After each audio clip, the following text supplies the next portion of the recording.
प्राचीन काल में इक्ष्वाकु वंश के राजा युवनाश्व एक धर्मप्रिय और न्यायशील शासक थे। उनके राज्य में सुख शांति थी, पर उनके जीवन में एक गहरा दुख था। वर्षों तक विवाह के बाद भी उन्हें संतान की प्राप्ति नहीं हुई थी। राजा और रानी ने इस दुख को ईश्वर की इच्छा मानकर स्वीकार किया, फिर भी मन के किसी कोने में संतान की चाह बनी रही। एक दिन उन्होंने ऋषियों से परामर्श किया।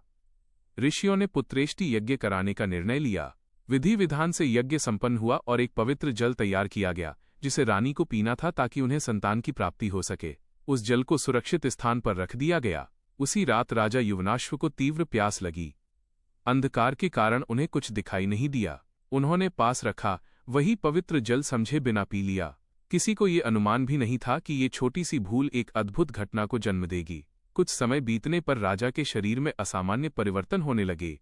ऋषियों ने ध्यान लगाया और समझ गए कि ये साधारण घटना नहीं बल्कि ईश्वर की लीला है।